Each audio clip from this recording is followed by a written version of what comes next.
हिम्मत नहीं पड़ रही। माता जी चली जाती है, मुझको बुलाती नहीं तो मेरी हिम्मत नहीं पड़ती कि मैं महल के अंदर आ जाऊं, बाहर खड़ा रहता है, इसीलिए तो दुबला हो गया। राम जी ने कहा मैं एक उपाय बताता हूं। राम जी ने कहा एक उपाय बता देता हूं। अभी होली का त्योहार आ रहा है, 2-3-4 दिन बाकी, उसमें सीता जी आपको एक वरदान देगा, सभी भाइयों को उस समय मेरे चरणों की सेवा मांग लेना। 2-4 दिन बाद होली का त्योहार आया। सीता जी ने पूरा राज्यसभा इकट्ठा हुआ, दशरथ जी समेत पूरा राज दरबार। सीता जी ने तीनों भाइयों को बुलाया, भरत शत्रुघ्न लक्ष्मण तीनों पधारे। सबसे पहले भरत आए। सीता जी ने कहा भरत तुमको क्या चाहिए, जो मांगना हो तो मांगो। भरत जी ने कहा माता जी मुझको जन्म जन्मांतर राम जी के चरणों की सेवा चाहिए, राम की भक्ति मुझको प्रदान करना जन्म जन्मांतर। शत्रुघ्न जी आए। सीता ने कहा शत्रुघ्न तुमको क्या चाहिए। शत्रुघ्न ने कहा मैं भरत जी की भक्ति चाहता हूं, राम से अधिक राम करि दासा, मैं भगवान के भक्त के चरणों की सेवा करना चाहता हूं। सीता ने कहा योग। अब लक्ष्मण जी आए। कहा लक्ष्मण तुमको क्या चाहिए। लक्ष्मण जी ने कहा माता भगवान राम के दोनों चरणों की सेवा का अधिकार मुझको चाहिए। अब सीता जी को चक्कर आने लगा, वचन तो तोड़ नहीं सकते। वहीं पर बेहोश होकर सीता जी गिर गई। अरे जब दोनों चरणों की सेवा ये ले लेगा तो मैं क्या करूंगी अयोध्या में। बड़े धकीम सभा है, कोई इलाज काम नहीं करता। अब सब लोग लक्ष्मण को तिरछी नजर से देखेंगे, लक्ष्मण ने क्या मान लिया कि सीता जी को बेहोश हो गई, चक्कर आ गया। पूरे दरबार में सन्नाटा छा गया। अब क्या किया जाए। सीता जी को होश नहीं आ रहा। लक्ष्मण जी सोचे कि अब तो मैं मुसीबत में फंस गया। सब रानियां बैठी थी, लक्ष्मण ने क्या मांगा होगा कि सीता जी को चक्कर आ गया। सभी चर्चा चल रही थी। लक्ष्मण जी दौड़ते हुए राम जी के पास गए। कहा प्रभु आपने अच्छा सिखाया मुझको, माता जी बेहोश पड़ी हुई है राज दरबार में। सब लोग सोचते हैं कि लक्ष्मण ने क्या मांगा कि सीता जी को चक्कर आ गया, होश नहीं आ रहा। राम ने कहा तुमने मांग किया है, वो मेरी धर्मपत्नी है। अरे दोनों चरणों की सेवा का अधिकार तुम ले लोगे तो क्या करेंगे। अयोध्या में कहा प्रभु कल आपने मुझको सिखाया और आप भी मुझको जो है उल्टा डांट रहे हैं। मुझको कुछ नहीं चाहिए, ऐसा उपाय बताओ कि सीता जी ठीक हो जाए। ऐसा कोई उपाय बताओ कि सीता जी की मूर्छा दूर हो जाए। राम ने कहा एक उपाय है, तुम जाकर सीता जी के कान में लगकर कहो कि माता जी दाया पाव मेरा और बाया पाव आप, एक एक चरणों की सेवा बांटे लेते हैं। और जब सेवा के भाव से राम जी के पास जाएं तो मेरे बिना बुलाए नहीं आ सकते।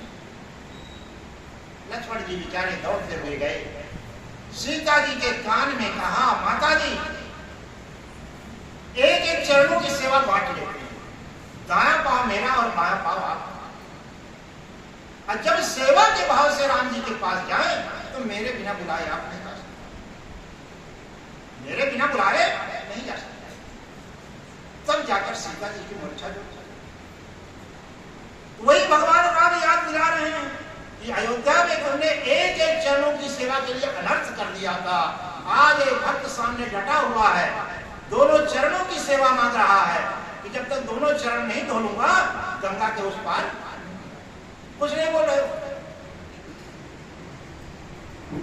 सुन के वट के पैन अप्रेम लपेटे अटपटे अति से करुणा एन चितई जानकी लखन तने अकृपा सिंधु बोले मुस्काई असोई कर जहि को नाव न जाई। राम जी हंसते हुए कहा, केवट तुम वही उपाय करो जिससे तुम्हारी नौका बची रहे, तुम्हारी नौका बची रहे। केवट ने कहा, प्रभु मैं अतिथि सत्कार अच्छी तरह से जानता हूं, भले मैं नदी के किनारे रहता हूं, भले विद्या मैंने नहीं पढ़ा, लेकिन अतिथि सत्कार के बारे में जानता हूं कि जब तक मेरी पत्नी नहीं आएगी तब तक मैं आपके चरण कैसे धोऊं। लक्ष्मण जी ने कहा, प्रभु अब एक गलत काम कर रहा है, अब एक गांव बुलाने जाएगा, 1 घंटे में इसकी पत्नी को लेकर आएगा, फिर चरण धोएगा, इसको आप डांटते नहीं है। केवट ने कहा, प्रभु आप बताइए कि जब तक मेरी पत्नी साथ नहीं होगी तो मैं चरण कैसे आपका धोऊंगा। राम जी ने कहा, ठीक है तुम जाओ, पत्नी को बुला लो। केवट दौड़ता हुआ जाता है और अपनी पत्नी को कहता है कि तुमने जो कहा था वो सच्चा कहा था, भगवान राम प्रेम देते हैं पदार्थ, भगवान राम ने हमको हाँ कर दिया, चरण धो चलो। पत्नी के खुशी का ठिकाना न रहा, एक तारे का पात्र था, उसको साफ करने लगा।